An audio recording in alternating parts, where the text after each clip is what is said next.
commencer, du coup? Ben, tout d'abord, bonjour à ouais.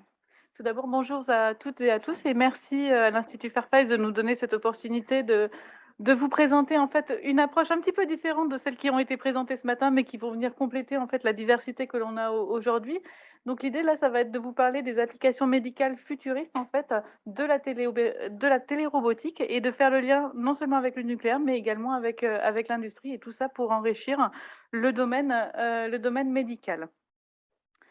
Donc, j'aime bien en fait commencer les présentations, qu'on est amené à faire en fait, par cette slide-là en fait qui liste toutes les technologies en fait que l'on retrouve dans notre vie quotidienne et qui viennent du CEA. Donc on parle évidemment de dissuasion nucléaire, donc du parc électronucléaire, français, mais il faut savoir que le CEA est à l'origine du premier scanner français et à l'origine en fait du premier exosquelette qui a restauré la mobilité, d'une personne tétraplégique. Le CEA aussi, c'est lui qui est à l'origine, en fait, des écrans plats qui nous entourent. Cette technologie, elle vient du CEA et on en est très fiers, tout comme, en fait, les techniques d'ultrasons pour inspecter dans le domaine automobile ou aéronautique. J'en passe, vous avez la liste complète. Mais ce qu'il faut voir ici, c'est qu'aujourd'hui, le CEA améliore nos vies quotidiennes et ce que l'on souhaite vraiment, ce que l'on pousse, en fait, et notamment avec la collaboration avec l'Institut Fairfax, c'est de pouvoir, en fait, aller plus largement dans le domaine du médical où on est déjà très présent. Donc le CEA, ce qu'il faut savoir, en fait, c'est que c'est un organisme de recherche publique. On est au dernier ranking, en fait, de 2022 du Centre Global Innovator. On a été l'institut de recherche le plus innovant en Europe et le deuxième au niveau mondial. Notre mission, en fait, elle nous a été donnée par le général de Gaulle en 1945, hein, lors de la création du CEA. Le général de Gaulle a donné 3 missions au CEA. La première, d'assurer la défense de la France et sa sécurité, donc au travers de la dissuasion nucléaire. Sa deuxième mission, c'était de dire, le CEA, vous devez assurer l'indépendance énergétique de la France, donc tout d'abord au travers du parc électronucléaire, mais maintenant des énergies nouvelles. On travaille par exemple sur l'hydrogène vert. Et la dernière mission qui est moins connue, mais qui est très présente en fait en particulier dans ce qu'on fait, Sylvain et moi, c'est d'assurer en fait, la compétitivité, industrielle de la France par le transfert de l'ensemble des technologies que l'on développe pour le nucléaire vers l'industrie et la société française comme on l'a vu au début. Donc, cette mission en fait, elle se décline en 4 divisions, que je vous laisse prendre connaissance. Et Sylvain et moi, on travaille dans la dernière division qui s'appelle la division de la recherche technologique, hein, qui est constituée de 3 instituts. Le LETI, dont on entend beaucoup parler pour les nanoélectroniques à Grenoble, le LITEN, qui travaille sur les nouvelles énergies et des nouveaux matériaux, et le LIS, le meilleur pour la fin, qui s'intéresse à tous les systèmes digitaux intelligents. Au list, en fait, donc on travaille en fait sur 5 domaines, domaines clés qui sont listés ici et qui répondent un petit peu aux challenges que font face notre industrie et notre société. Vous noterez que donc on est sur le domaine de la santé numérique et associé à ces domaines clés, en fait, on a 5 programmes de recherche, en fait, parmi lesquels nous retrouvons la robotique interactive qui nous réunit, aujourd'hui. Alors, maintenant je vous ai présenté le CEA, je vais vous poser une question. Quel est le point commun entre les photos que vous voyez ici? Alors, je ne vais pas prendre trop de temps sur l'agenda de de monsieur de Vauchel, donc je vais vous donner les réponses. Les 2 premières photos, ben, en fait, on voit des environnements hostiles où l'homme doit intervenir, mais il ne peut pas y aller directement. Les 3 dernières photos, en fait, représentent, en fait, des situations dans l'industrie où les opérations sont toujours faites à la main.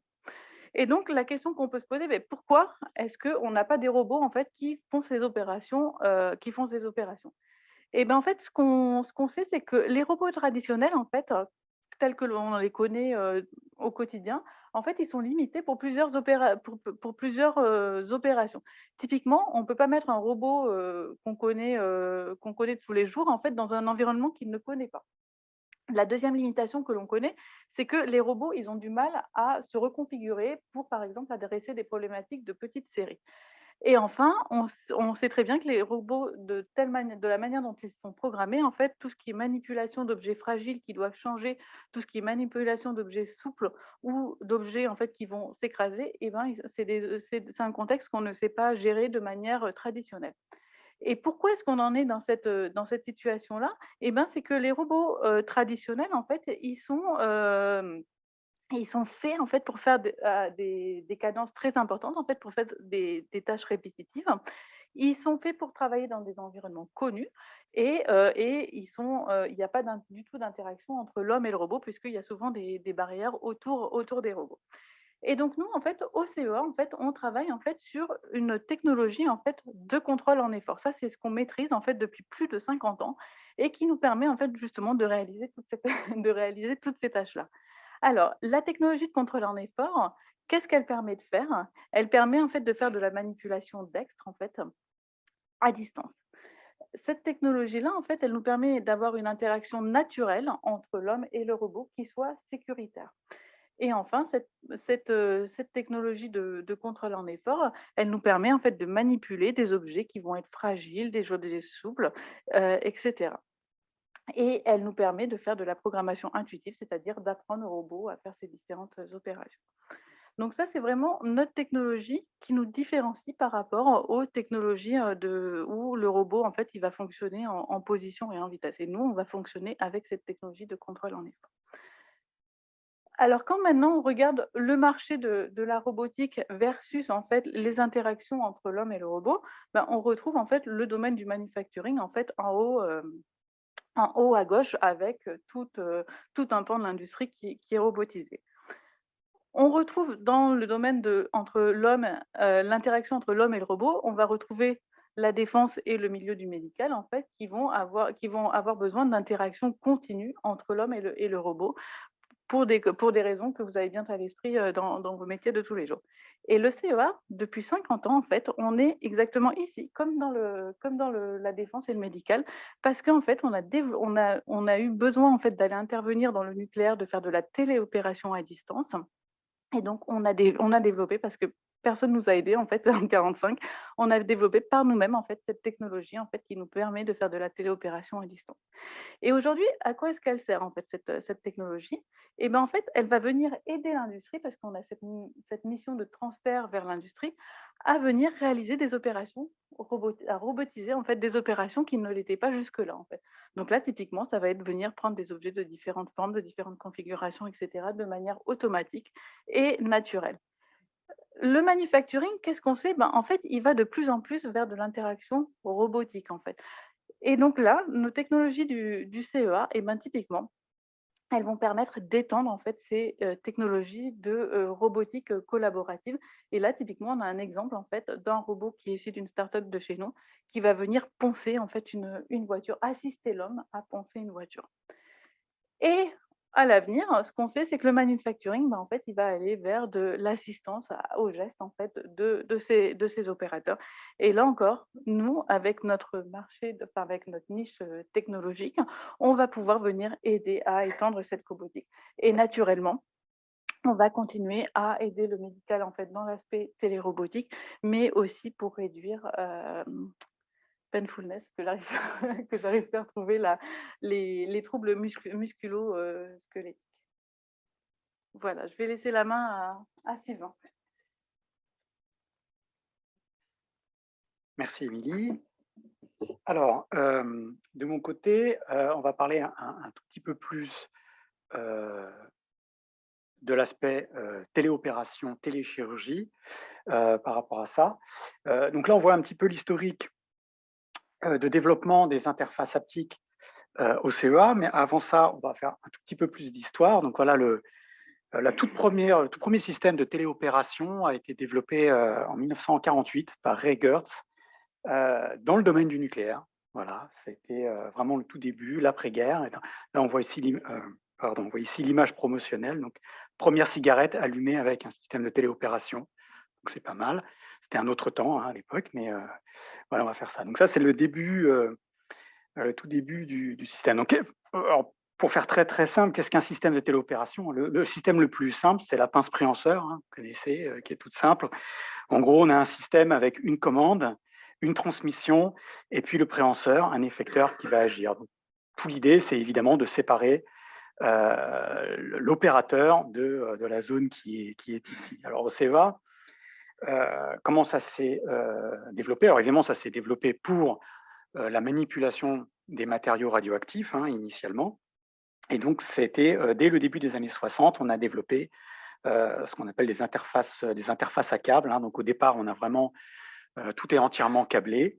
Et puis petit à petit, évidemment, la technologie va au fur et à mesure se complexifier. Alors d'abord, évidemment, les connexions mécaniques complètes vont être remplacées par une connexion électrique, puis après une connexion avec un ordinateur entre les deux. Et puis, donc petit à petit, le CEA a développé cette expertise très très tôt en fait sur la possibilité de télémanipulation. Alors, on va voir que en chirurgie, ça s'est fait un tout petit peu différemment parce que lorsqu'on manipule des objets lourds, des systèmes, des barres radioactives, des choses comme ça, comme le disait Émilie, le retour d'effort, c'est-à-dire ressentir ce qu'il y a de l'autre côté du mur, est absolument indispensable. Sinon, les performances sont quand même très mauvaises, la charge cognitive du manipulateur est très grande, etc. On va voir qu'en chirurgie, c'est un petit peu différent. Et donc voilà, mais c'est à peu près l'institut dans lequel nous sommes s'est développé autour de cette problématique très largement par rapport à ça.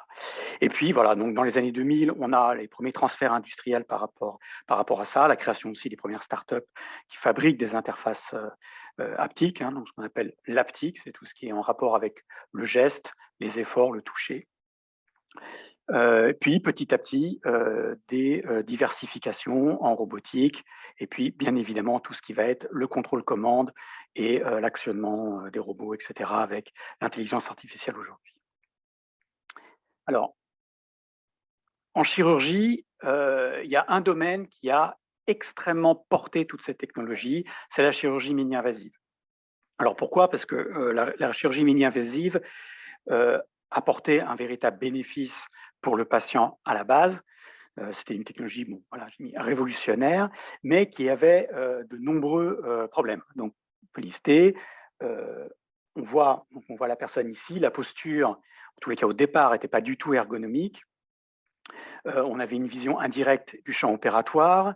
Les mouvements étaient inversés, hein, donc vous voyez ici, les outils passent à travers la peau, à travers un trocar. Et si on imagine bien, le trocar fait un point d'inflexion qui fait que quand on va à droite, au-dessus, ça part à gauche en dessous, etc. Tout ça, ça génère une nécessité d'apprentissage qui était très élevée, et également les outils eux-mêmes ont tendance à supprimer la sensation des efforts, simplement par le fait que c'est déporté, par le fait qu'il y a des frottements avec les câbles, etc. Donc, on avait une chirurgie qui était nouvelle, qui avait un énorme potentiel de marché et un gros et beaucoup de besoins à régler. Donc cette technologie-là, fondamentalement, ce qui était intéressant, c'est qu'il y avait évidemment des industriels derrière qui voulaient la porter, la pousser, et donc ça a amené à trouver des solutions pour avancer par rapport à l'approche de base ici de la chirurgie mini-invasive. Et donc c'est la raison pour laquelle, de fait, cette technologie a vraiment aidé à développer la téléopération et la simulation. Parce que du coup, on avait deux approches en fait pour appréhender ces problèmes. Alors, la première approche, elle consiste à entraîner le chirurgien sur le système classique de base de la chirurgie mini-invasive. Donc, c'est la formation, et je mettrai aussi surtout la certification, en particulier aux États-Unis, des chirurgiens. Cette approche-là a vu le développement de tous les systèmes de simulation, ou en tout cas des premiers systèmes de simulation en réalité virtuelle, par exemple, comme là, par exemple, le LabMonter. On va pouvoir s'exercer dans un environnement virtuel, comme dans un jeu vidéo, à la manipulation des systèmes. Donc ça, c'était possible parce que le geste était très particulier, il n'existait pas avant, il y avait un nouveau geste, il fallait l'apprendre. Voilà, c'était l'opportunité de développer ces technos. La deuxième approche, ça a été de dire, eh bien, on va corriger les défauts à l'aide d'un système robotisé. Donc, on va mettre une interface entre le chirurgien et puis le patient, et cette interface, elle sera suffisamment bien faite pour corriger tous les défauts qu'on a vus. Donc là, on voit par exemple un système de téléopération qui s'appelle le Da Vinci, qui est le plus vendu aujourd'hui.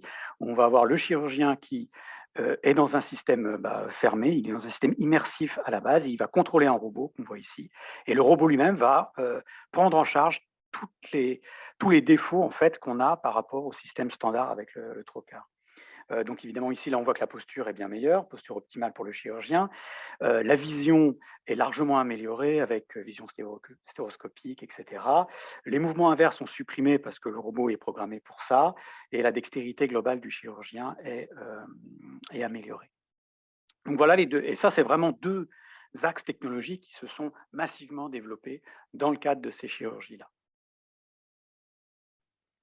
Alors, venons-en un petit peu, alors pour parler un petit peu, je ne sais pas si on va trop parler des aspects futuristes véritablement de la télérobotique, mais on peut déjà parler de tous les intérêts et les opportunités qu'apporte justement cette approche. Donc déjà pour le chirurgien, le fait de l'extraire du champ opératoire, de le mettre de côté et d'avoir une interface permet déjà d'apporter des tas d'informations supplémentaires. Donc la première, ça va être la modalité visuelle. On va pouvoir, dans l'image qui est donnée au chirurgien, ajouter de l'information. Donc, par exemple, de l'information sur le patient. On peut ajouter également de l'information sur les organes, avec, imaginons, le repérage d'un organe à éviter, par exemple. Donc, on peut ajouter beaucoup d'éléments par rapport à ça. Le deuxième intérêt, c'est qu'effectivement, comme il y a un système d'asservissement et de contrôle entre le chirurgien et le robot, on va pouvoir mettre un filtre et contrôler les gestes du chirurgien. Donc, par exemple, ça peut éviter, s'il y a un tremblement dû à la fatigue ou autre chose, ces mouvements-là peuvent être filtrés et on évite comme ça, voilà, avoir des gestes intempestifs, par exemple. Plus intéressant, on va revenir à l'haptique. L'haptique peut apporter beaucoup de choses par rapport à ça. Alors, l'un des aspects les plus intéressants, c'est ce que j'appelle ici l'homothétie entre la commande et l'outil chirurgical. Alors, qu'est-ce qu'on appelle une homothétie? En mathématiques, une homothétie, c'est quand on fait une transformation d'échelle, par exemple, entre un espace et un autre. Et dans la mesure où là, les mouvements du chirurgien sont séparés du mouvement des outils, rien ne nous empêche de modifier la taille finalement apparente du patient. Donc on peut grossir artificiellement la chose à opérer. Ce qui veut dire simplement quand le chirurgien va se déplacer d'1 centimètre, on va se déplacer d'1 millimètre chez le patient.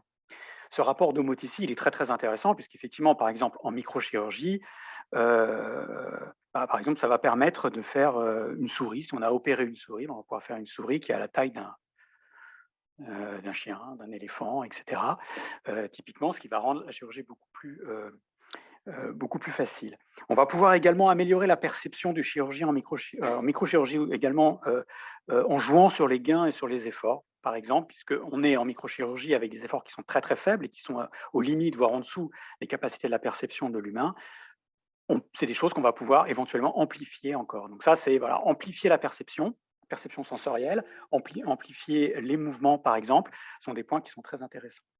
Alors, ce n'est pas des choses qui viennent tout seuls, c'est assez compliqué parce que la physique n'est pas la même aux échelles microscopiques qu'à nos échelles. Il y a des comportements qui sont différents, des comportements inertiels qui sont différents. On va avoir la capillarité, par exemple, de l'eau, donc la façon dont les outils vont s'accrocher éventuellement à des parties humides vont être différentes, etc. Donc, c'est des choses qui sont assez complexes à prendre en charge. On ne peut pas changer d'échelle comme ça facilement, comme si de rien n'était, mais néanmoins, c'est des choses qui sont possibles et des choses qu'on peut faire dans ce type de système qui sont très intéressantes. L'autre aspect qui existe déjà aujourd'hui, il y a eu déjà des opérations qui ont été faites là-dessus, c'est la stabilité du système, notamment par rapport au suivi des mouvements du patient. Évidemment, le patient, si on opère un cœur, par exemple, le cœur continue de bouger, le robot, lui, peut être asservi au mouvement du patient et supprimer pour le chirurgien le mouvement de l'organe. Donc, il a l'impression que l'organe est immobile, mais c'est en fait le robot qui suit automatiquement les mouvements de l'organe par rapport à ça. Donc, améliorer, encore une fois, faciliter l'approche de la chirurgie. Autre aspect, cette fois pour l'hôpital, hein, et qui est d'ailleurs un aspect extrêmement stratégique et très en vogue aujourd'hui, c'est la télérobotique à grande distance. Donc là, qui apporte d'autres difficultés sur la communication des réseaux, etc., mais ça, j'en parlerai pas, mais qui a l'intérêt, en fait, de pouvoir opérer à distance, c'est-à-dire, par exemple, lorsque déplacer le patient ou le chirurgien pose un problème pour la chirurgie. Donc, typiquement, par exemple, dans le cadre de l'AVC, il faut opérer très rapidement. Et si on est dans un pays qui a très peu de développement d'hôpitaux et de médecine ou dans un désert médical, ça peut véritablement être un problème et que ce soit déplacer le patient ou le chirurgien, ça prend trop de temps. Et donc là, on peut imaginer qu'effectivement, il y ait des postes équipés de robots et sur lequel va se connecter un chirurgien expert qui, lui, est situé dans un hôpital quelconque et va pouvoir opérer beaucoup plus rapidement le patient. Donc, autre aspect très intéressant qui est en fait, la gestion de l'urgence chez les patients. Autre aspect également, c'est la sûreté du personnel, puisqu'on peut être amené à faire des opérations sous rayonnement, par exemple, avec des scans qui sont faits régulièrement sur le patient. Et ça, c'est quelque chose aussi qui est très intéressant, parce qu'évidemment, si le robot est dans la zone où on va avoir l'imagerie qui se réalise, et ben, c'est d'autant moins de rayonnement pour le personnel, les chirurgiens qui sont sur le système. Également, on peut parler d'opérer là où c'est impossible, donc par exemple sous IRM. Donc, évidemment, rentrer à l'intérieur d'un IRM ou opérer dans un IRM, c'est quelque chose de très compliqué ou voire impossible, mais il est possible en fait de fabriquer des robots qui, eux, sont compatibles avec le fait d'être placés au sein d'un champ magnétique, d'une résonance magnétique, et donc de permettre de faire des opérations dans ce cas-là, donc d'améliorer la visibilité pour avoir un IRM dans ce cas de figure. Donc, autre aspect assez intéressant. Et puis finalement, c'est aussi un outil qui est intéressant pour réaliser la formation, puisque comme on a en fait un environnement de manipulation, de déplacement, de mouvement, de geste qui est parfaitement défini et très contraint, qui est en fait cette interface-là, où on est dans un environnement immersif, on utilise des joysticks, des robots pour déplacer les choses, eh bien, il est beaucoup plus aisé de développer en fait des simulateurs qui vont permettre de s'entraîner à la chirurgie spécifique pour une chirurgie donnée sur le même matériel qu'on va utiliser en salle d'opération. Donc ça, c'est des choses qui se font évidemment. Il y a un simulateur, notamment pour le robot qu'on a vu juste avant, le DaVinci, il y a un simulateur qui permet aux chirurgiens de s'entraîner euh, en réalité virtuelle avec le même matériel que ce qu'ils utilisent en chirurgie. Et donc ça a encore un intérêt très important. Donc on voit qu'il y a quand même beaucoup de choses et énormément d'enjeux avec cette technologie-là. Alors cependant, elle a quand même un défaut assez important. Elle est extrêmement onéreuse. On sait, hein, ces robots coûtent en général autour du million d'euros. Ils ont des maintenances qui sont très très chères aussi. Donc si on compare avec un salaire d'un chirurgien, ça représente quand même pas mal de chirurgiens. Donc il y a vraiment un choix par rapport à faire ça. C'est néanmoins un marché qui est de 4 milliards de dollars par rapport à ça, ce qui est très frappant en fait, puisqu'il y a seulement 2% de l'ensemble des procédures qui sont faites avec, donc c'est vraiment encore une niche en termes chirurgicales, mais c'est déjà un assez gros marché en termes, en termes économiques. Donc ça, c'est intéressant. Et alors, ce qu'on va voir rapidement là, c'est que c'est un marché qui est en pleine explosion aujourd'hui. C'est-à-dire qu'aujourd'hui, il y a presque essentiellement le DaVinci, en tous les cas sur ce type de chirurgie, mi-invasive, etc. Jusqu'à maintenant, il n'y avait quasiment que le DaVinci, et on voit aujourd'hui apparaître un nombre assez considérable de concurrents qui rentrent sur le marché. Donc là, je les montre un petit peu. On a effectivement le Medtronic, Verb Surgical, etc. C'est toujours un petit peu les mêmes choses. Alors après, il y a plutôt des choses qui sont endoscopiques, des choses qui sont laparoscopiques. Ça change un petit peu par rapport à ça. Mais globalement, les gens rentrent véritablement sur ce marché, et notamment le leader du marché. Le nom m'échappe là tout de suite, mais le leader du marché, le plus gros fabricant de matériel de ce type, rentre sur le marché et va concurrencer Intuitive Surgicals. Donc, on a quelque chose qui est qui est extrêmement dynamique aujourd'hui. Et puis, bon, beaucoup d'opérations aujourd'hui sont validées pour la robotique, donc thoracique, cardiaque, tête et cou, gynécologie, urologie, colorectale, etc. C'est quelque chose qui se démocratise beaucoup, mais bon, le développement est encore assez limité en raison du prix et du coût de ces robots-là. Alors, pour la télérobotique, alors la question, on ne voit pas le titre, c'est un petit peu gênant. Comment est-ce qu'on peut ouvrir? Parce que là, j'ai parlé de la chirurgie mini-invasive et vous avez remarqué que je n'ai pas parlé, pour le coup, là, de retour d'effort encore. Alors pourquoi? Parce que les robots mini-invasifs, pour la grande majorité, pas de retour d'effort du tout. Dans la liste de ceux qui sont là, il y en a un ou deux qui commencent à vendre du retour d'effort, mais en l'occurrence, le DaVinci n'en a pas. Et il y a tout un débat sur le fait, est-ce que c'est nécessaire, est-ce que c'est pas nécessaire, etc. Il se trouve que dans la chirurgie mini-invasive, on a des efforts qui sont très faibles, donc on s'en remet beaucoup au visuel pour l'opération. Mais la question, voilà, la question se pose. Cette slide-là, ici, il y a marqué une télé robotique pour la chirurgie ouverte ou la chirurgie maxillofaciale, par exemple. Comment est-ce qu'on peut ouvrir cette technologie-là à plus de champs opératoires, à plus de choses? Alors déjà, on peut se demander pourquoi faire. Alors essentiellement, ça va être un peu pareil que pour les autres, ça va être améliorer la précision de certains actes chirurgicaux. On a la faciliter l'accès aux champs opératoires, c'est-à-dire lorsque on a des zones compliquées à atteindre, le robot peut, on l'imagine bien, faire un coude et aller chercher la zone compliquée. Et puis également, on peut penser que les robots peuvent, ou plutôt ces interfaces peuvent se mettre sur le chirurgien et assister le chirurgien sur un aspect plus ergonomique. Dans tous ces cas de figure et pour la plupart des autres chirurgies, on ne peut pas faire l'économie du retour d'effort. On ne peut pas faire l'économie de ce qu'on va ressentir dans les mains lorsqu'on fait le geste, pour plein de raisons. Et puis parce que voilà, on imagine bien que c'est quand même pas idéal de placer quelque chose sans avoir un retour d'effort. Donc globalement, ressentir les efforts exercés par le robot, c'est vraiment l'étape indispensable pour amener la télérobotique, la robotique en général, à plus de champs d'application par rapport à ça. Et cette liste-là, c'est un peu la liste des défis qu'il y a à relever par rapport à ça.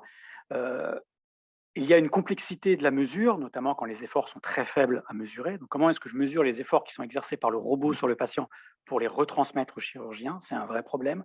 Il y a la complexité du contrôle. Donc, ce qu'on appelle la complexité du contrôle, c'est plein d'éléments, mais en particulier, ça va être la gestion des frottements et de tout ce qui va perturber le comportement de la mécanique sur toute la chaîne de commande. Et ça, c'est pas du tout un problème simple, fondamentalement. Et ces deux aspects-là amènent un souci qui est la complexité de la certification. C'est-à-dire qu'à un moment donné, il va falloir certifier le robot. Et cette certification-là, c'est un des gros freins par rapport au développement du retour d'effort dans les robots type DaVinci, etc. C'est qu'il faut garantir, absolument certifier que le robot va se comporter de telle ou telle manière dans tel ou tel cas. Et c'est quelque chose qui est difficile à faire dès lors qu'on va injecter on va injecter des efforts dans le système, voilà, par rapport à ça. Le deuxième aspect, c'est qu'il sera probablement meilleur de développer des robots assez spécifiques par rapport aux chirurgies, lorsqu'on est vraiment sur voilà, toutes les chirurgies. Sachant que tous les robots que j'ai montrés avant sont des robots qui sont quand même très largement développés pour la chirurgie mini-invasive et par rapport aux spécificités de ces choses-là. Donc il y aura cette nécessité.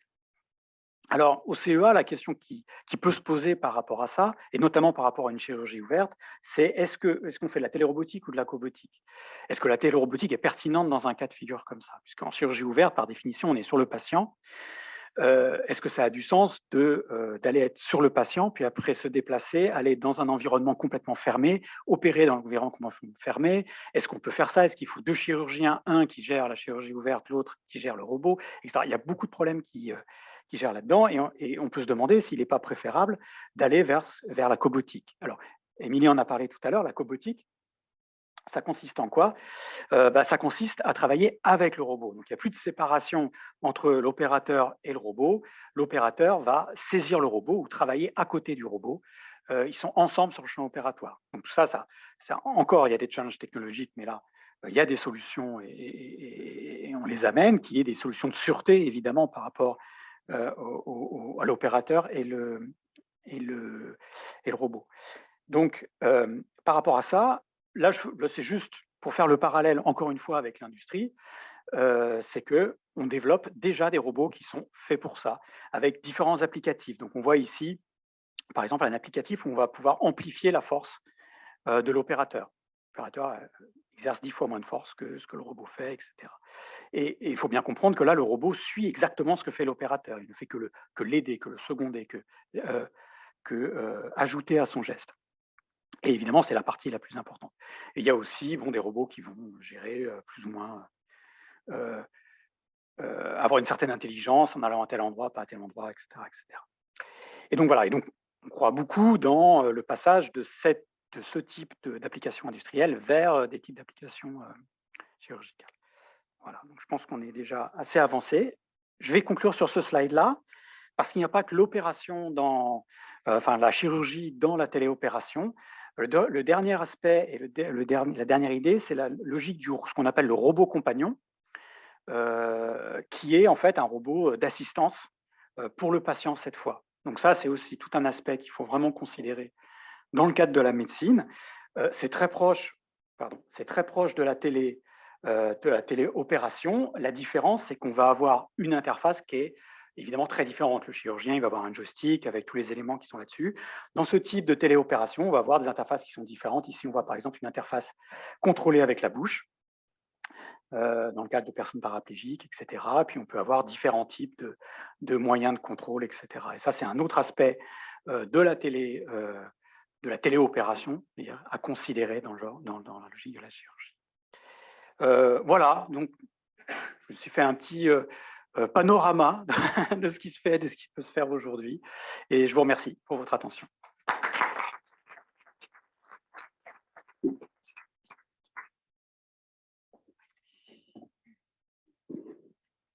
Enfin, le propre d'un panorama n'est pas d'être petit, c'est un large panorama. C'est un large panorama. Y a-t-il des questions particulières que quelqu'un voudrait poser à nos amis du CEA après cette présentation? Oui.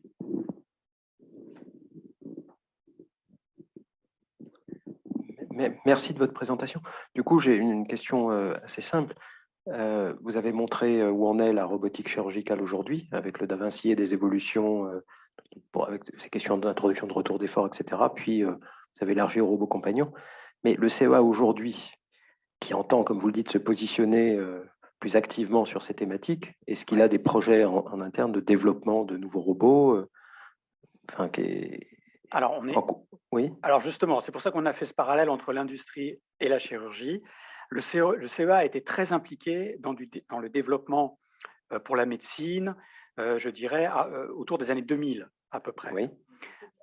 Ouais, 2000-2010. Depuis 2010, le marché de la robotique industrielle a pris véritablement le pas sur la chirurgie par rapport à ça. Et donc, le travail s'est fait beaucoup autour de la chirurgie. Maintenant, on a des projets sur ce type de choses. Alors, nous, on en a un de longue date avec l'IFF, avec le professeur de Vauchel, Testelin, etc., sur des choses qui sont des technologies de la téléopération, sur la formation. Donc, sur l'usage de robots, donc c'est des interfaces de contrôle qui sont exactement les mêmes que ça, mais au lieu d'opérer sur un patient, on opère sur un patient virtuel. Voilà. Et ça permet d'entraîner les chirurgiens. Donc ça, c'est un des aspects. Donc tous les aspects techniques sont en fait inclus dans nos travaux par rapport à ça. Mais aujourd'hui, il y a effectivement une volonté d'aller vers le transfert depuis les systèmes industriels vers les systèmes chirurgicaux. Tu veux rajouter un mot là-dessus? Je voudrais juste rajouter un point. Effectivement, comme l'a très bien dit Sylvain, on a eu différents projets en fait de la mini-chirurgie avec retour d'effort, de chirurgie Kobo. Donc, c'était un Kobo qui venait assister le chirurgien dans son opération. Ça, c'était dans les années de 2000 à 2010, 2015. Malheureusement, en fait, on s'est retrouvé confronté à un problème. En fait, c'est qu'on n'avait pas le tissu industriel en fait pour transférer nos technologies. Elles ont montré, on a fait des démonstrations, elles ont montré satisfaction, mais ensuite, il fallait les transférer. Ça, c'est pas nous qui pouvons industrialiser les solutions. Donc, on s'est retrouvé à ce constat-là que malheureusement, le tissu industriel n'était pas là. Et après, comme l'a dit Sylvain, en fait, l'aspect manufacturing s'est vraiment développé. On est vraiment intervenu de manière conséquente sur la partie cobotique pour le manufacturing. Donc, on a développé ces technologies-là, mais maintenant, elles ont évolué. En fait, notre savoir-faire a aussi évolué et on demande maintenant à retourner dans le domaine du médical. Et puis, bon, on a eu aussi des échanges avec l'Institut Fairfax et les choses qui ont été évoquées dans la semaine peuvent être des sujets extrêmement motivants pour nous, quoi. Voilà. Et les équipes du CEA sont extrêmement motivées dans le domaine de la santé parce que c'est un domaine où on veut vraiment avoir notre impact. J'ajouterais que c'est la difficulté dans la recherche, c'est qu'il faut coller au marché. Ouais. Et en 2010, il n'y avait pas de marché. Enfin, il n'y avait pas de marché, il n'y avait pas d'industrie par rapport à ça. Mais c'est aussi le rôle du CEA de maintenir les technologies en interne au moment où le marché décolle.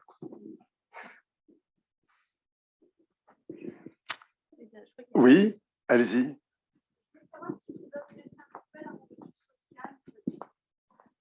Alors, vous parlez des chatbots. C'est une très bonne question. La robotique sociale. Ah. Alors, moi je dirais que c'est vraiment la partie Margarita et chatbot. Oui. Alors, on travaille sur les aspects médicaux, effectivement, et psychologie, sociologie, etc. Là, ça ne rentre pas vraiment dans ce cadre-là parce que je n'ai pas en tête de robots, effectivement, si vous pensez aux robots qui interagissent avec un patient. Ça, on n'a pas, mais par contre, on va travailler. Donc, on a des projets sur les troubles de l'apprentissage, on a des projets sur la rééducation post-AVC, par exemple, dans lequel on va intégrer de la robotique. Donc, ça va être, par exemple, des orthèses, c'est-à-dire des systèmes portés sur le corps, des systèmes robotisés portés sur le corps, par exemple, par rapport à ça. Nous, dans notre laboratoire, on développe des systèmes interactifs qui sont pas très loin de la robotique parce que c'est des systèmes tangibles, hein, c'est-à-dire que les personnes vont déplacer des objets, les personnes vont avoir un contact haptique, c'est-à-dire que les objets vont réagir, ils vont vibrer, ils vont bouger, etc. Donc effectivement, on est quand même présent sur ce type, mais vraiment sur l'aspect interface haptique sur la personne. Voilà. Après, on peut être aussi sur la partie chatbot pour la formation, par exemple, sur tout ce qui est réalité virtuelle interactive. En fait, on n'est pas sur le robot en tant que tel, mais la réalité virtuelle interactive, du coup, rentre un petit peu dans ce domaine-là. Et on a des travaux, notamment, il y a des discussions avec l'Institut Fairfax également pour développer un peu plus l'aspect sociologique, qui est un objectif qui est fixé par Grégorio, par notre chef, en fait, justement.